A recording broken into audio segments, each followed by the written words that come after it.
Assalamualaikum warahmatullahi wabarakatuh. Halo teman-teman semuanya, kami dari kelompok 4. Pada kali ini kami akan membawa kalian ke Taman Proklamasi.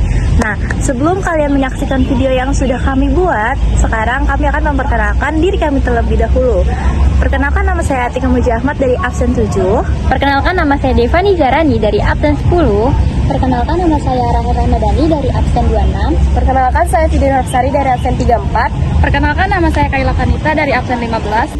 Memperkenalkan, nama saya Ahmad Girgan dari absen 2. Oke. Selamat menyaksikan. Gue udah capek.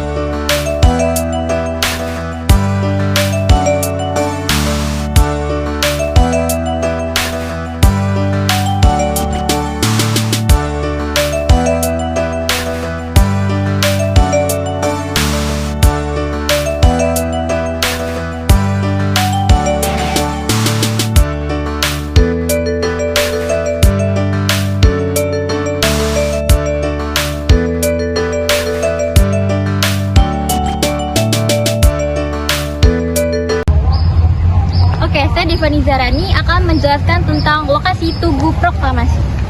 Tugu Proklamasi adalah salah satu destinasi wisata sejarah yang menjadi saksi perjuangan kemerdekaan Indonesia. Di tempat inilah IR Soekarno didampingi oleh Muhammad Hatta membacakan naskah proklamasi, sekaligus menjadi penanda kemerdekaan Indonesia. Nah, Tugu Proklamasi dibangun di tanah kompleks Taman Proklamasi, Jalan Proklamasi, Jakarta Pusat, yang dulunya adalah Jalan Pegangsaan Timur nomor 56, rumah tinggal Bung Karno. Di tempat ini terdapat dua patung Soekarno-Hatta berukuran besar dan berdampingan di kompleks taman. Kedua patung Soekarno-Hatta terlihat mirip dengan dokumentasi foto saat pembacaan naskah proklamasi pertama kali. Selain itu, terdapat patung naskah proklamasi yang terbuat dari lempengan batu marmer hitam dengan bentuk dan susunan tulisan aslinya. 3. Nah, pada kali ini kami akan menjelaskan mengenai asal-usul Tugu Proklamasi. Nah, di atas kemerdekaan, lokasi Tugu Proklamasi adalah rumah dari sang proklamator tersendiri, yaitu Insinyur Soekarno. Nah, Soekarno itu membacakan teks proklamasi kemerdekaan di teras depan rumahnya di Jalan Pegangsaan Timur nomor 56, Jakarta. Nah, kini jalan tersebut beralih menjadi Jalan Proklamasi. Meskipun rumah bersejarah itu sudah lama dirobohkan, tetapi ada bangunan simbol atau titik tersebut. Nah, pada Tugu Proklamasi juga berdiri 3 monumen bersejarah, yaitu Tugu Medir, patung Soekarno-Hatta, dan Tugu Wanita. Nah, yang selanjutnya, Tugu Proklamasi dibangun untuk memperingati 1 tahun kemerdekaan Indonesia, yaitu pada tahun 17 Agustus 1946. Terdapat tulisan atas usaha wanita Jakarta yang dipahat pada Tugu Proklamasi. Kemudian, Tugu Proklamasi dibuat oleh Dr. Yosmadani Tumbuan, mahasiswi anggota Ikatan Wanita Jakarta. Setelah selesai dibangun, Tugu Proklamasi diresmikan oleh Sultan Syahrir pada tahun 15 Agustus 1946. 3. Nah, selanjutnya kita akan membahas peresmian Tugu Proklamasi. Tugu Proklamasi ini dilansir situs pariwisata Jakarta. Tugu Proklamasi ini diresmikan pada tanggal 17 Agustus 1972 oleh Menteri Penerangan saat itu, Bapak Budiarjo. Kemudian dilanjutkan oleh Presiden Soeharto pada 17 Agustus 1980 untuk meresmikan Monumen Proklamasi.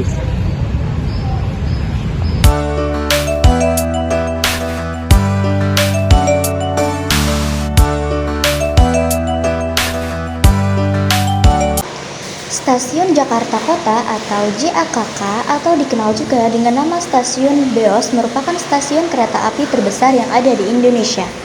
Beos merupakan kependekan dari Maskapai Angkutan Kereta Api Batavia Timur.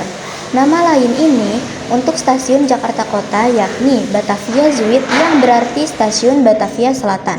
Nama ini muncul pada akhir abad ke-19 karena Batavia memiliki stasiun kereta api Batavia North atau Batavia Utara yang terletak di sebelah selatan Museum Sejarah Jakarta sekarang. Stasiun Jakarta Kota merupakan karya besar arsitek Belanda kelahiran Tulung Agung 8 September 1882, yaitu Frans Johan Laurens Gisels yang dikenal dengan ungkapan Het in des Bouwen, yakni perpaduan antara struktur dan teknik modern barat dipadu dengan bentuk-bentuk tradisional setempat.